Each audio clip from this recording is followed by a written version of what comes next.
수만 명의 관중이 뿜어내는 적개심, 고막을 찢을 듯한 야유, 그곳은 옥타곤이 아니라 사형대일지도 모릅니다. 나는 다르다.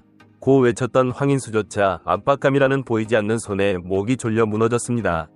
그리고 지금 또 한 명의 한국 파이터가 그보다 더 가혹한 지옥의 입구로 걸어 들어갑니다.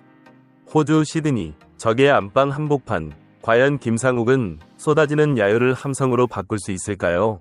아니면 공포에 질려 스스로 무릎 꿇게 될까요? 오는 2월 1일 UFC 325가 열리는 호주 시드니 로드 투 UFC의 유일한 생존자 김상욱이 홈팬들의 열광적인 지지를 받는 돔 마르판과 격돌합니다. 황인수의 실패가 증명한 멘탈의 중요성. 이제 김상욱은 육체적인 싸움을 넘어 시드니의 광기와 싸워야 하는 극한의 심리전에 돌입합니다. 채널 구독과 좋아요 잊지 마시고 다음 소식과 이야기들도 놓치지 마세요.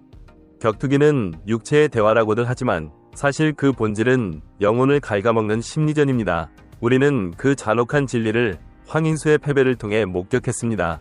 국내 무대에서는 적수가 없다며 호령했던 그였지만 라스베이거스의 차가운 공기와 UFC 계약이라는 거대한 압박감이 어깨를 짓누르자 그는 평범한 선수로 전락했습니다. 황인수가 무너진 것은 상대의 주먹 때문만이 아니었습니다. 바로 현실이라는 무게를 감당하지 못한 멘탈의 붕괴였습니다. 팬들이 그토록 실망했던 이유도 그가 보여준 무기력함이 실력 부족보다 심리적 위축에서 기인했기 때문입니다. 그런데 지금 김상욱이 마주한 현실은 황인수가 겪었던 것보다 몇 배는 더 가혹합니다. 황인수가 싸웠던 데이나 화이트 컨텐더 시리즈 DWCS는 관중이 거의 없는 스튜디오 환경이었습니다. 오직 정적과 타격음만이 감도는 곳이었죠. 하지만 김상욱이 서게 될 호주 시드니의 경기장은 다릅니다. 그곳은 2만여 명의 호주 관중들이 뿜어내는 열기와 광기로 가득 찬 말 그대로 원정팀의 무덤입니다. 이어폰을 꽂고 훈련할 때는 누구나 챔피언입니다. 하지만 실제 경기장, 특히 적지의 소음은 선수의 호흡조차 방해합니다. 황인수가 들었던 것은 자신의 거친 숨소리뿐이었지만 김상욱이 들어야 할 것은 살이 가득한 군중의 함성입니다. 이 소음 공해 속에서 평정심을 유지하는 것, 그것이 바로 UFC 파이터와 일반 선수를 가르는 결정적인 차이입니다. 이번 로드 투 UFC 시즌 4 결승전 상대인 돔 마르판은 호주 국적입니다. UFC 325는 알렉산더 볼카노프스키를 비롯한 호주 격투 영웅들이 총출동하는 축제입니다. 즉, 이날 경기장에 모인 관중의 99%는 돔 마르판의 승리를 원하고 있습니다.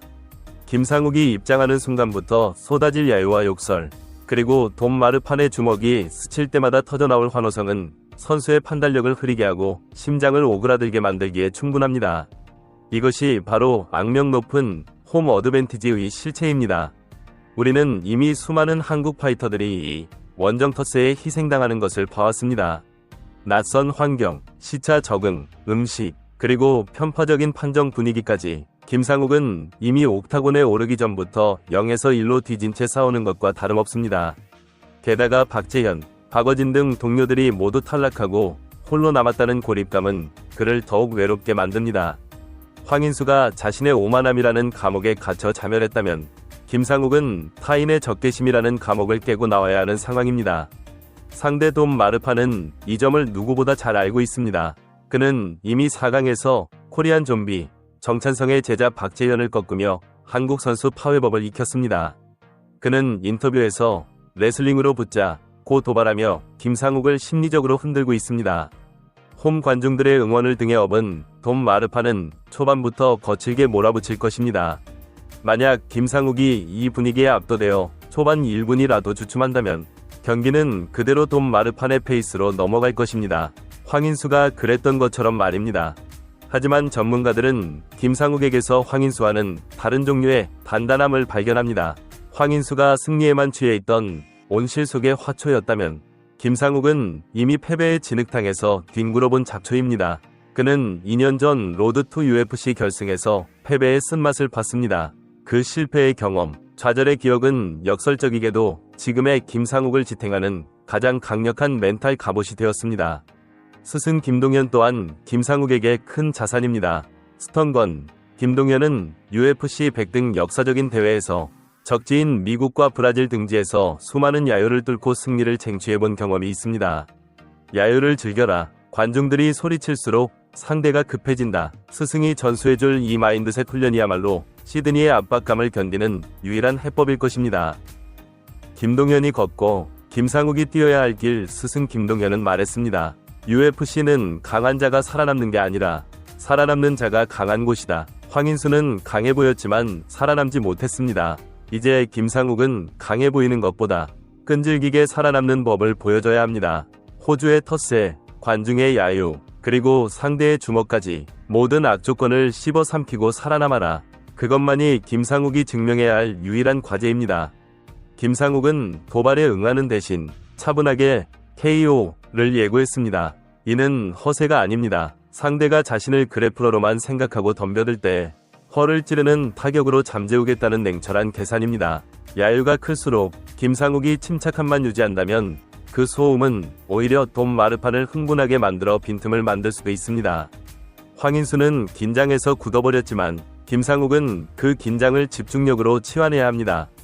이제 모든 것은 김상욱의 심장에 달려 있습니다. 기술적인 분석, 체력 훈련, 전략 수립은 끝났습니다. 남은 것은 옥타곤 철문이 닫히고 2만 명의 야유가 쏟아질 때 눈 하나 깜짝하지 않을 담력입니다. 황인수의 패배가 우리에게 남긴 교훈은 명확합니다. 실력은 멘탈 위에서만 춤춘다. 김상욱이 만약 그 압박감을 이겨내고 돔 마르판을 쓰러뜨린다면 그는 단순한 우승자가 아니라 안티홈을 극복한 진정한 월드클래스 멘탈의 소유자로 인정받게 될 것입니다. 황인수가 싸웠던 DWCS의 스튜디오는 너무나 조용해서 오히려 숨이 막혔다면 김상욱이 설 시드니의 아레나는 귀가 먹을 듯한 소음으로 가득할 것입니다. 누군가에게 이 야유는 다리를 후들거리게 만드는 독약이 되지만 진정한 싸움꾼에게는 투쟁심을 불태우는 기폭제가 됩니다. 김동현이 그랬고 정찬성이 그랬듯 전설들은 언제나 적지의 야유를 자신의 환호성으로 바꿔버렸습니다. 과연 김상욱은 그 엄청난 데시벨의 적개심을 자신의 심장 박동에 맞춰 춤추게 만들 수 있을까요? 그것이 불가능하다면 그 역시 황인수처럼 국내용 여포라는 오명을 뒤집었을 수밖에 없습니다.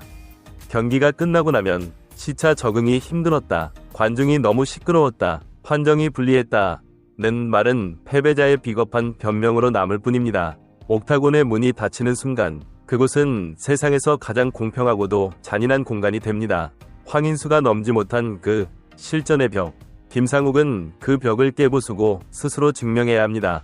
조건이 불리할수록 승리의 가치는 빛나는 법입니다. 2월 1일 우리는 김상욱이 써내려갈 반전 드라마의 마지막 페이지를 함께하게 될 것입니다. 그가 호주의 심장부에서 태극기를 펼쳐 보일 그 순간을 절대 놓치지 마십시오. 시드니의 밤은 김상욱에게 길고도 외로운 밤이 될 것입니다. 누군가는 그가 적지의 압박에 짓눌려 황인수의 전철을 밟을 것이라 비웃습니다. 하지만 가장 어두운 곳에서 가장 밝은 별이 뜨는 법입니다. 김상욱이 쏟아지는 야유를 뚫고 승리의 포효를 내지르는 그 순간 그 소음은 전율 돋는 침묵으로 바뀔 것입니다. 여러분은 김상욱의 멘탈이 황인수보다 강하다고 믿으십니까? 그가 시드니의 텃세를 잠재울 수 있을지 댓글로 응원의 메시지를 남겨주십시오.